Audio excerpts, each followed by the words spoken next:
Welcome back to Movies TV Mad. You can follow me on Twitter, of course, at Movies TV Mad. And welcome to Saturday's edition of the dceu Daily, the all-new dceu Daily. On today's show, this is how we're going to structure ourselves. On the first part of the show, we're going to focus on Black Adam.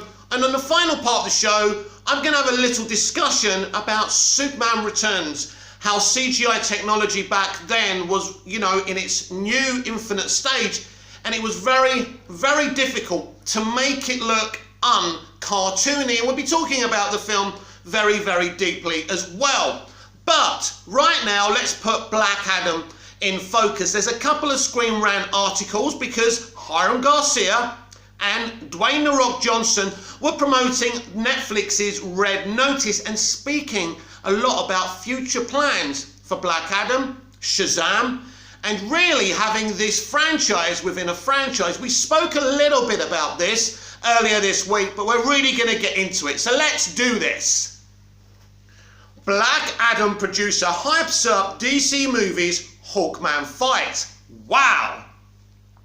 Black Adam producer Hiram Garcia says Aldis Hodge is amazing as Hawkman and teases a showdown between the JSA leader and Dwayne Johnson's anti-hero by TC Phillips of Screen Rant.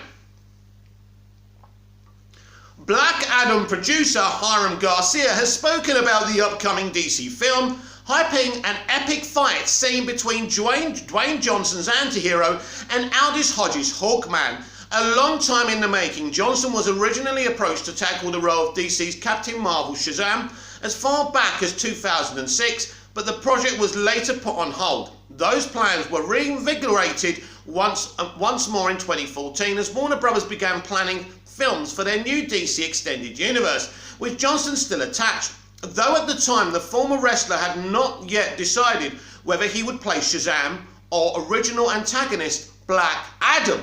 This is actually something I didn't know, that they wanted him to play Shazam. Now, that would have been interesting.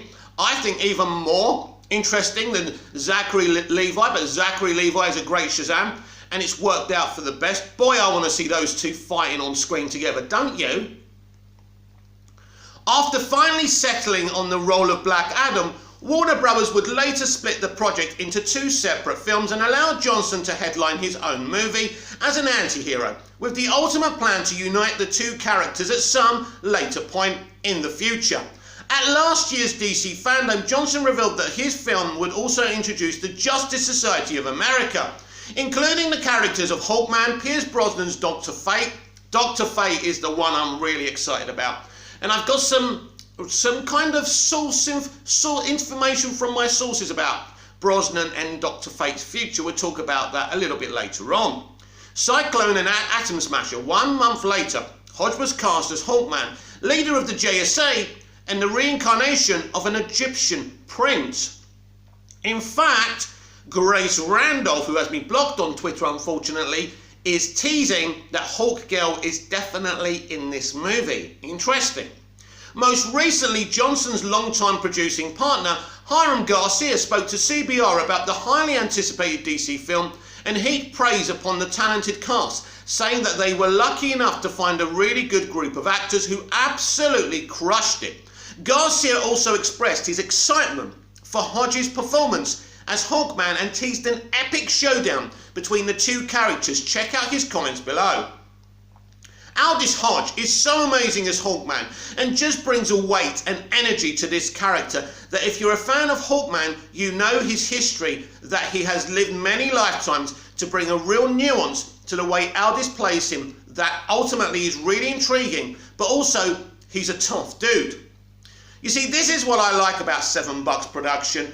They're making movies the way we like them to be made. The way we watched them as kids, rather than the bullshit we're getting from these, Arkham Asylum inmates in Hollywood today. So, basically, there's a big difference between The Rock and, Hiram Garcia making a film than Ava DuVernay making a film. Ava DuVernay is not interested in entertaining you and giving you some escapism. All she cares about is identity politics and telling you, some people are scum and some people are the salt of the earth. That's not how life works, and that's not how entertainment should work. The way him and Black Adam go at each other is going to be a lot of fun for fans to see. So all of them knocked it out of the park, hands down. Once we saw them read, we knew right away these are the guys with the roles, and we're really happy with it. At the moment, little is known about the film's potential story, but this latest tidbit from Garcia would suggest that when Johnson's Black Adam first makes his appearance, it will most certainly not be in a peaceful fashion, with Johnson constantly suggesting his film changes the hierarchy of power in the DC universe. Now, I want to talk about this quickly before we carry on with this article, because I think it's an interesting tag. The hierarchy of power in the DC universe is about to change. Is he talking about Black Adam? Or is he talking about the hierarchy of leadership behind the scenes? I've always wondered what this means, and I think this means both. I think I've been predicting this for a long time, that $7 production would in fact ultimately be running the DC universe at some point. Now, they've made some big claims during the promotion of Red Notice. They're saying they're planning lots of spin-offs from Black Adam and Shazam. And, you know, they're saying big announcements are coming. That's not just them talking during a promotional tour, that's them making big claims. And I think the hierarchy of power is about to change, but behind the scenes in the leadership of the DC Extended Universe. And I want this. When I look at some of the films Garcia and Johnson have produced together, they are pure, unadulterated entertainment, and I'm down for that. Also, before I carry on, I want to thank $7 Productions. I want to thank Dwayne "The Rock" Johnson and Hiram Garcia for stating this week that real guns will no longer be used in their movies, that they will use rubber guns and fix in post. I want to thank you for keeping your cast and crew safe, unlike all these other Arkham Asylum inmates in Hollywood saying that it can be done safely. If there are no real guns, then no mistakes can be made. No one will die. And I care about the cast and crew that I see on the big screen. It isn't just about watching them. I want to know they enjoyed their time doing this, that it was free from toxicity and bullying. And I don't want anyone unnecessarily putting their lives in any danger. I understand that stunt people risk their lives every day. The difference is they know they are at risk. You know, an honest, hard-working DP, cinematographer, shouldn't go to work and then not leave that set alive. It's absolutely outrageous. So I want to thank Hiram and Dwayne for putting that out there. I have so much respect for you for making that stand. We continue. It is certain that Hawkman and the JSA will have their hands full when his character is released from his 5,000-year-long imprisonment. If the teaser footage shown at this year's Fandom is any indication, Johnson's character seems to be far more experienced in the use of his powers than that of the present-day Council of Wizards champion, Billy Batson. Which is obvious to say because Billy has had one movie and he's only just become Shazam, really. But in Shazam Fury of the Gods, you will see a more experienced, Billy Batson, aka Shazam as well. So it'll be interesting. Whether or not Black Adam and the JSA will eventually come around to ceasing hostilities and joining forces remains to be seen, but with the criminal organisation Intergang also expected to make an appearance. I forgot about that. You know what? This film could be the best DC film in 2022. I think this is a secret weapon for the DCEU. Everyone's kind of underestimating this film. But this is going to be more true to the comics than any other version. Now, I know they're going to make some different things and do different things with this film. It's not going to be copy and pasted from the comic, but it's actually very exciting. Also expected to make an appearance, it may seem that their goals will at least align temporarily. At some point, of course, Black Adam's methods for dealing with those who draw his ire will probably not be as welcomed as the more restrained and civilised touch of the JSA. Either way, fans will be keen to see what Johnson and Hodges' first on-screen meeting looks like when Black Adam hits theatres in 2022. Reading that, I was picturing in my vast imagination, Hawkman and Black Adam, you know, throwing fists together. That is going to be amazing, because Aldis and Dwayne are very tall, muscular men, you know, the men we're used to seeing on our screen, you know, alphas, and that's what I want to fucking see. And these two alphas throwing fists together is going to be fucking awesome. You know, with Intergang being involved, the JSA being involved. This is a DCEU film on another fucking level. And we will be talking more about this film as there is another Screen Rant article to read. But I tell you what, the future is bright for the DCEU under $7 Productions and the Black Adam and Shazam. You know, extended cinematic universe sounds very, very exciting indeed. Multiple Black Adam characters could get spin-offs. Black Adam producer Hiram Garcia expresses his interest in creating spin-off films and shows based on individual characters in the upcoming DC film by Ryan Northrup of Screen Rant. According to producer Hiram Garcia, characters introduced in DC's Black Adam could get their own spin-off films in the future, with Dwayne Johnson set to star. Black Adam is based on a comic book superhero of the same name. Although little is known about the film at this point, the comic book version of the character is a corrupt ancient Egyptian leader who fights his way to the present day in order to face off against his nemesis, Captain Marvel, also known as Shazam. In addition to Johnson, the film will also feature Sarah Shahi as Isis, Noah Centineo as Albert Rothstein, Pierce Brosnan as Dr. Fate, Aldis Hodge as Hawkman, Digimon Honzu as the Wizard, and Quintessa Swindell as Cyclone. The film is written by Jaume Collet-Serra and written by... Sorry, no, it's not. The film is directed by Jaume Collet-Serra. They got this wrong. It's not me, it's them. And written by Saurabh Nosrani, Adam Shizgil and Rory Haynes. The film has already been confirmed to push its PG-13 rating. Now this is important, it's a PG-13, but Hiram Garcia is actually comparing it to the Dark Knight's PG-13, so they're going to push the envelope. So don't be too disheartened that it's a PG-13. It doesn't mean it's not going to go really hard dark sometimes. With its higher kill count, and Johnson has expressed interest in continuing beyond just one film and creating a crossover of sorts between Marvel and DC characters. Yeah, they've said a lot of things. I'm not particularly interested in those claims. I mean, if it happens, it happens. I don't know how I feel about it until it's announced. But at this moment in time, it's not happening, so don't worry about that. Although, even the MCU movies are hinting it. I mean, you know, Superman being name dropped in the Eternals is very interesting. In a new interview with Collider, Garcia has gone into more depth regarding his vision for the future of Black Adam universe and expressed his desire to create spin-offs with characters introduced in the film. While Garcia didn't go into any detail regarding future plans for Black Adam characters, he does mention the importance of finding a good home for any spin-off content, implying that if a theatrical film doesn't work for a particular character, perhaps a film or series on HBO Max could happen. Check out Garcia's full comment below. We've never viewed this as just a one-off movie. I'm such a gigantic comic book nerd and fan. I love this universe so much. If you can tell from my excitement about talking about all these things, you know what I love about Hiram? That's what he just says there, just sums him up. When he talks about it, he doesn't just say a couple of words like these other people do. He goes on and on and on. He's great.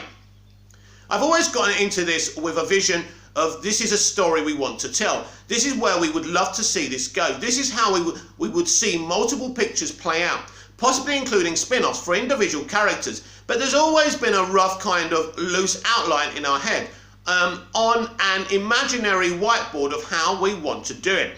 As we're making that, we start to look at that a little bit more. But again, ultimately we need the movie to be received well and we want fans to like it. But there's 100% a vision of what we'd like to be doing in a multiple picture aspect when it comes to Black Adam and the JSA.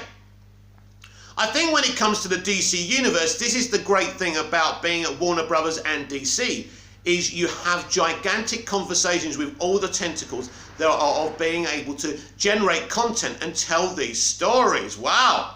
It's good to hear people and creators being nice and positive about DC and Warner Brothers. So we have met with everyone from every corner of DC Universe about how we can bring certain characters to life, how we can continue and build out the world on some of these characters, and it's just about finding the right home for it. But nothing is left off the table when you're dealing with characters of this nature and scale, and in terms of how we can best deliver more content to the fans. So that continues to go, and you're going to start to hear announcements regarding some of these characters and who we're going to finally be able to tell a little bit more on going forward. Wow, listen to this again. And you're going to start to hear announcements regarding some of these characters and who we're going to finally be able to tell a little bit more on let's do that again, to tell a little bit more on going forward. Very interesting. So he's promising major announcements, like I said earlier. But I, here on the DCEU Daily and at Movies TV Mag, where it's my Twitter, or here, I like to go to the source. I like it that this is Hiram's actual quote. So he's promising big announcements on Black Adam Shazam spin-offs very soon. And I can tell you something I've heard about Dr. Fate after this article. Although it seems Garcia has an interest in expanding the DCEU and creating spin-off properties, he also makes it clear that plans for more movies or series will only move forward if Black Adam is a success. But he also just said, my friend, that announcements are coming, so you can't have it both ways. I know that's what he said. Of course, the movie has to be received well, but they're obviously going to make some announcements before that release because the trailers and the marketing is being received well. This film was received well as soon as it was announced. You know, The Rock is playing fucking Black Adam. That's all you need. This film will be received well. It sounds like it's going to be awesome. And if fans want more with rich comic lore to dig into for all of these characters, there's plenty of material available for Garcia to adapt. Characters like Dr. Fate, Hawkman and Isis all have extensive backstories in the comics with enough material to explore in films or limited series. As has been seen most recently with the Suicide Squad and the upcoming spin-off series Peacemaker, Warner Bros. Has shown their willingness to invest in additional properties outside of their tentpole feature films. If Black Adam proves to be a success, which seems likely given Dwayne Johnson's involvement and his history as a box office draw, it certainly seems that audiences will eventually get Black Adam spin-offs in some form. While some characters like Isis and Hawkman, for example, seem better suited to an HBO Max series, others like Dr. Fate could potentially be big enough draws to carry their own film. With Marvel diversifying its content and launching successful spin-off shows like WandaVision and The Falcon and the Winter Soldier, in addition to its numerous spin-off films, DC seems poised to move into this space as well, following the release of Black Adam next July. But just think about all the stuff that HBO Max has announced for the DC Extended Universe. It's much more ambitious than what Disney Plus and Marvel Studios are doing.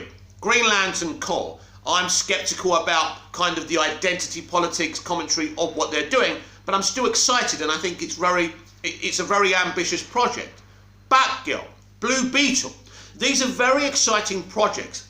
That's not really what they're doing on Disney Plus with Marvel Studios. It's just kind of, you know, streaming TV shows that really don't make a big difference in the cinematic universe. They're just there for you to watch them. And that's okay if you like that kind of thing. Now, as I said to you earlier, I did tease that one of my sources had given me some information about a Dr. Fate spin-off. Yes, Pierce Brosnan and $7 Productions. It is $7, it's not $5 or $9, it's $7, right, whatever it is. $7 Productions and WB are talking about developing a Dr. Fate kind of, maybe even a cinematic universe, but not just a theatrical, made for the theatre movies, because that's what they're looking to do with this, according to my source. They want Dr. Fate to cameo in a lot of DCEU movies as well. Now, I think this is brilliant, and I think this is why Pierce Brosnan was cast. Pierce Brosnan is such an excellent choice, and to think they sacked him from playing Bond because they thought he was too old. I mean, the guy's doing some amazing roles now, isn't he? Absolutely fantastic. So that's what I've heard, that they are actually developing a Pierce Brosnan Dr. Fate spin-off movie for theatres, and he could cameo in a lot of DC Extended Universe property movies, TV movies on HBO Max. He's probably going to be all over the place. He could even end up being a Robert Downey Jr. kind of, it's me, let me help you kind of thing. Now, if you don't know who Dr. Fate is, this character is sensational.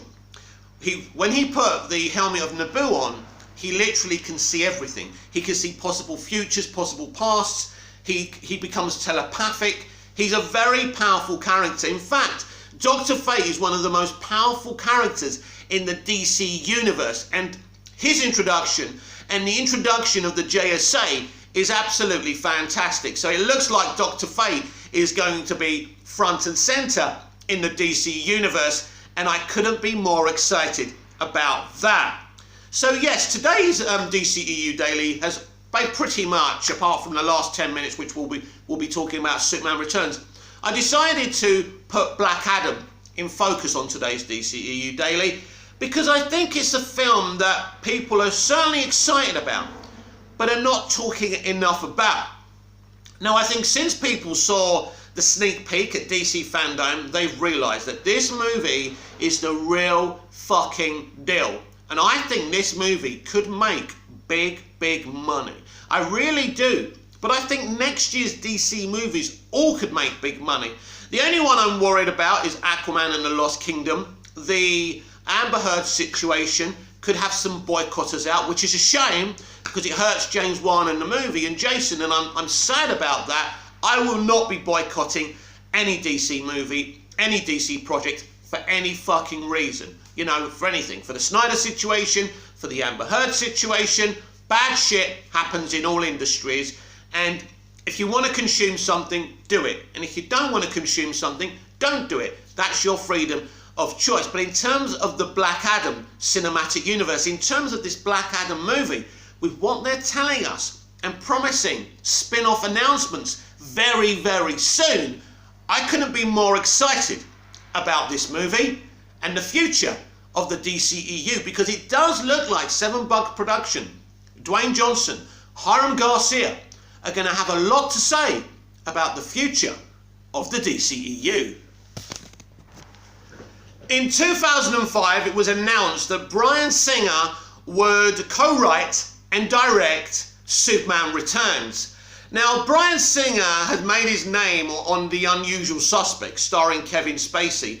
This was a great type of indie movie that just captured everyone's imagination and put Singer up there. It was sensational. But then under the kind of underground with people not even noticing, Bryan Singer made one of the cheapest, lowest budget superhero films of all time since the Joker movie in Shazam. He made an X-Men movie. Now, of course, X-Men are one of the most popular characters in the Marvel Universe. This is a guy who'd never picked up a comic book in his life. He didn't really give a shit about comic books, but he studied them and he got it. And he cast some amazing, robust, famous, talented actors like Sir Ian McKellen, and Sir Patrick Stewart to play the main characters. But that movie was padded out with some brilliant actors, and an unknown actor called Hugh Jackman as Wolverine. Wolverine is one of the most popular characters in the Marvel Universe. I don't think there's been a better live-action version of any Marvel character, maybe any comic book character, than Hugh's Wolverine. Brilliant. So that first film really captured people's imagination. Then, in my opinion, he made one of the best comic book movie live-action sequels of all time, X2, X-Men 2. He even gave us a little cliffhanger at the end. These are amazing two films, and this is not about him personally or what you think of his actions. We're not here to discuss that. We're here to talk about Bryan Singer making Superman Returns. So he'd always wanted to make a Superman film. He loved Richard Donner's Superman the movie. That made him a big Superman fan. Like a lot of modern day directors, that film is the inspiration that got them to making films. And so he had heard that Brett Ratner, I know, weird, was making a Superman movie. So it was Brett Ratner, I think, anyway. So he contacted Brett and said, listen, why don't you do my third X-Men movie and I'll do the Superman movie? And there was some jousting, but it was agreed. This was the worst decision ever to happen to the 20th Century Fox X-Men cinematic universe. If Singer had just remained there it would have been a lot better than it was. And he did go back after Superman Returns, but it was never the same again. If he stayed, I think maybe he would be part of the MCU now. Well, he wouldn't be because of what he's accused of in real life, but the potential was always there.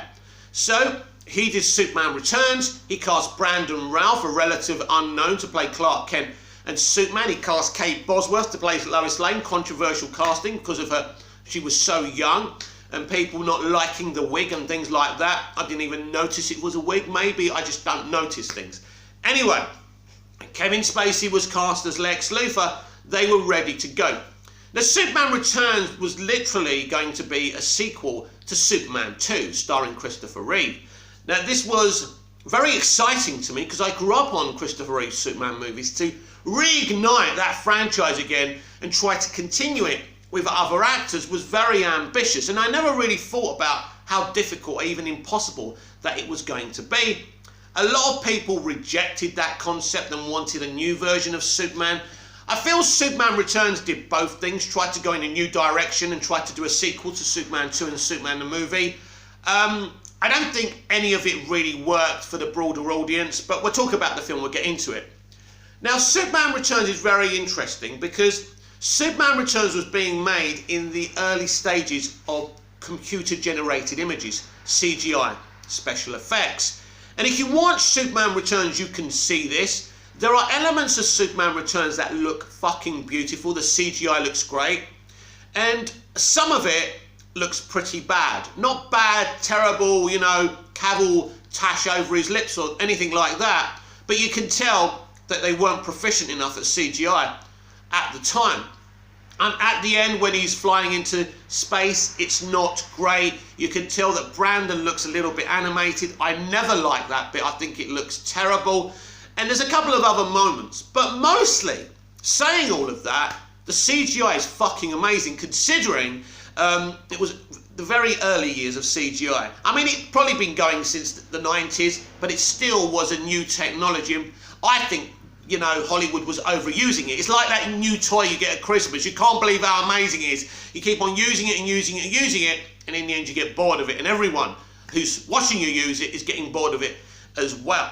So a lot of the stuff, though, with CGI on Superman Returns looks amazing. First of all, you know, the plane rescue is sensational. It really looks amazing. And even when you compare it to some of the stuff that Snyder's done with Superman, I think it's on par with that. That plane crash scene is absolutely sensational. I fucking love it. There's a few bits I don't think are proficient in CGI, but most of it is fucking stunning. And as I say, it's on par. One of the great moments of Superman Returns is Superman being shot in an eye with a bullet. So what Singer does here, and this is brilliant, this looks absolutely beautiful. So I don't know how this villain doesn't realise that Superman's bulletproof, right? I would have put a little kind of quote for Superman to say, like, where have you been, the Phantom Zone? How do you not know Superman's, you know, not bulletproof? I know he's been off-world for 5 years, but Jesus Christ, you've got a short memory, mate. Anyway, so in slow motion, the bullet goes towards Brandon's eye, aka Superman. And it kind of, this is the amazing thing about it, you kind of see it melt, or kind of see it get smaller, and then it just falls. And it's amazing. It's an amazing sequence. The new Krypton sequence, when Superman lifts the whole thing, and you can see him struggling because it's got kryptonite in it as well, is amazing. The whole of the third act looks beautiful. So considering there are some ropey CGI VFX effects in that movie, I'd say, considering what early stages of CGI they were in back then, I think they did a really good job. Because I think a movie is all about the moments you remember from it. I mean, Superman Returns was released in 2006. So we now basically, well, how long ago was it? I mean, 2006, 2016, that's 10 years, right? Am I right? So I don't, forget my maths. Anyway, Superman Returns is a very old film now. And I think a lot of the VFX still stands up. I think it's fucking sensational. Now, the premise of Superman Returns was, after Superman 2, Superman's been off-world for 5 years looking for the remains of Krypton. Now this is where things get a bit weird and iffy, because if you read the novelization, Lex Luthor got a scientist to lie that remainders of Krypton are still out there. Now Lex Luthor in the novelization does this on purpose so he can get parole and get out of prison without Superman testifying for the crimes he committed in Superman the movie and Superman 2. Now that was the backstory. They never used that in the movie. Now what we'll never know is, and you know, I saw Bryan Singer being, he came on to, I forgot his name now, but a YouTuber's show. It was great actually, even though he's been cancelled for the terrible things he's accused of. It's still fascinating to listen to what he has to say, because as a director, I really like Bryan Singer. I like him for X-Men and I like him for Superman Returns, and I wish he would have got his Superman Returns sequel, because bringing Brainiac to that sequel would have been awesome. They have big plans. So that was the backstory, but they never used that backstory. I think this was typical Warner Brothers. I think this film had a lot cut from it. One of the major mistakes they made was cutting the Return to Krypton sequence at the beginning of the film. Now, Bryan tried to justify even releasing the sequence. If you've ever seen it, this is a beautiful, stunning sequence. Why was it a mistake to drop it, in my opinion? Because seeing Kal-El going back to Krypton, being infected with kryptonite, and having to go back to Earth, not discovering anything, but just seeing the cold remains of Krypton, it really would have, because the film was the tagline of the film is from the depths of outer space to the depths of the ocean, Superman returns. That's a great tagline, but we do see him going to the depths of the ocean near the end of the movie, but we don't see him going to the depths of outer space, which is the Return to Krypton sequence. Anyway, it's on. If you've got it on Blu-ray, see if it's on your special features, but check it on YouTube. It is stunning. I always put that sequence on before I watch the movie. Now, what I wanted them to do is to do a director's cut, and post-credits, before the opening credits, actually have the Return to Krypton sequence. Because what happens in the actual titles, that's meant to be Superman and his ship going back to Earth. Not a lot of people know that. And then the ship crashes on the Kent farm and Martha discovers him. So it would have made sense. So it's a big shame they didn't do that. And so Superman Returns is this really interesting film. Now, in terms of a sequel to Superman 2 and Superman the movie, it utterly doesn't work. They use the music. They use John Williams' score a lot of times. But it's actually got, is it John Ottman who did the score? He also edited the movie. He did a great original score and I really like it. I think it's up there with anything that Hans Zimmer and Junkie XL have done. By the way, that's just my opinion. So this doesn't feel like a sequel to those films. The sets look nothing like it. The universe looks nothing like it. That's where the mistake was made, because they wanted to modernise everything. So Spacey's Lex Luthor is more like Michael Rosenbaum's portrayal of Lex in Smallville, rather than Gene Hackman's. He tries to have nuances of both, because at that time Smallville was active and Michael's performance as Lex was a very popular interpretation, and it still is.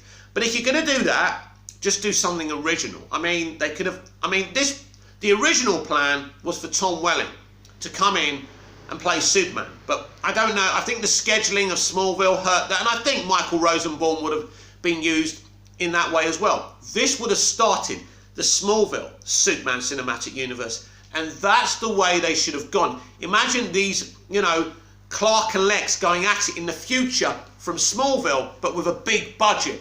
It would have been fucking awesome. So even though Superman Returns didn't make much money, it did okay.